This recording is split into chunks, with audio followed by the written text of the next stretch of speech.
നിയമസഭാ സമ്മേളനം നടക്കുന്നത് എല്ലാവരും അറിഞ്ഞു കാണുമല്ലോ. ഇത്തവണ സഭ തുടങ്ങിയ ശേഷം ഏറ്റവും കൂടുതൽ ബഹിരാകാശ സഞ്ചാരം നടത്തിയത് അഥവാ എയറിൽ പോയത് ആരെന്ന് നമുക്ക് നോക്കണ്ടേ. ഒരു പോൾ എടുത്തു കഴിഞ്ഞാൽ കൂടുതൽ വോട്ടുകൾ വീടിച്ചേട്ടന് കിട്ടുമെങ്കിലും വേറൊരാൾ വീടിച്ചേട്ടനെ കടത്തിവെട്ടാൻ കൊടൂര ശ്രമങ്ങൾ നടത്തുകയും ഒരു പരിധിവരെ വിജയിക്കുകയും ചെയ്യുന്നുണ്ട്. ഊഹിച്ച അതേ ആൾ തന്നെ രാഹുൽ മാങ്ങ.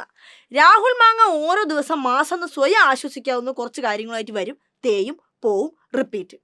മാങ്ങയുടെ ഇപ്പോഴത്തെ പ്രശ്നം കമ്മ്യൂണിസ്റ്റ് സർക്കാർ സ്വകാര്യ സർവകലാശാല തുടങ്ങുന്നു എന്നുള്ളതാണ്.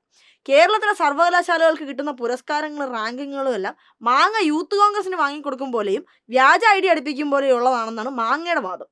മാങ്ങ പറയുന്നത് കേട്ടാൽ തോന്നും കേരളത്തിലെ സർവകലാശാലകൾക്ക് കിട്ടിക്കൊണ്ടിരിക്കുന്നതൊക്കെ അമേരിക്കയിലെ തെക്കേടത്തമ്മ പുരസ്കാരമാണെന്ന്. ഇവിടെ സിലബസ് ഇല്ല, ടെക്സ്റ്റ് ബുക്ക് ഇല്ല, മാർക്ക് ലിസ്റ്റ് ഇല്ല, യൂണിവേഴ്സിറ്റിയിൽ ക്ലീനർ ഇല്ല, AC ഇല്ല, വാഷിംഗ് മെഷീൻ ഇല്ല എന്നൊക്കെയാണ് മാങ്ങ പറയുന്നത്. കുറഞ്ഞ ഒരു ഇൻഡക്ഷൻ കുക്കറെങ്കിലും ഇല്ലാത്തൊരു സർവകലാശാലയ്ക്ക് എങ്ങനെ അമേരിക്ക തെക്കേടത്തമ്മ പുരസ്കാരം നൽകും എന്നുള്ളതാണ് മാങ്ങയുടെ പ്രതിഭ കാരണം നിൽക്കാൻ വയ്യാത്ത തലയിൽ ഉദിച്ച ആശങ്ക.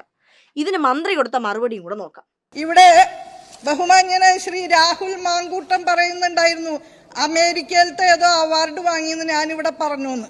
എൻ്റെ പൊന്ന് സുഹൃത്തെ, അത് അന്തർദേശീയ തലത്തിലുള്ള ഗുണനിലവാര പരിശോധനകളുടെ റാങ്കിംഗ് ഫ്രെയിംവർക്കിന്റെ ഒരു ടൈംസ് റാങ്കിങ്ങും QS റാങ്കിങ്ങും ഒക്കെ, അല്ലാതെ അതേതെങ്കിലും അമേരിക്കൻ സംഘടനയുടെ അവാർഡല്ല.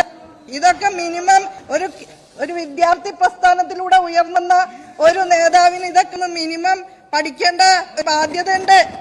അതുപോലെ ഇവിടെ സംസാരിച്ച പ്രതിപക്ഷാംഗങ്ങൾ സാമൂഹ്യനീതിക്ക് വേണ്ടിയും പൊതുമേഖലയ്ക്ക് വേണ്ടിയും ഒക്കെ മുറവിളി വിളിക്കുന്നത് കേട്ടപ്പോ ചിരിയാണ് വന്നത്.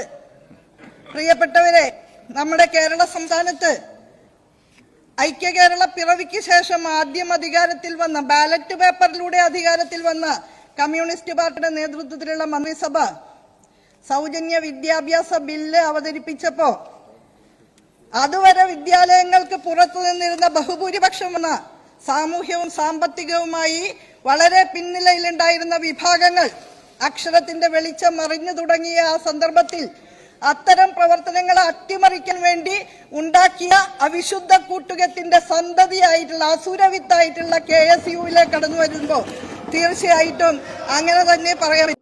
അത് പിന്നെ ബിന്ദു ടീച്ചറെ, മാങ്ങ KSU ആയിരുന്നെങ്കിലും ടീച്ചർ ഉദ്ദേശിക്കുമ്പോൾ ഒരു വിദ്യാർത്ഥിയല്ല. പഠിക്കാൻ വിട്ട സമയത്ത് ആവശ്യമില്ലാത്ത കാര്യങ്ങൾക്ക് കോലം കത്തിക്കാൻ പോയി അവസാനം കോലത്തിന്റെ കൂടെ മുണ്ടും കൂടെ കത്തിപ്പോയൊരു ത്യാഗിയായ വിദ്യാർത്ഥിയല്ലേ മാങ്ങ.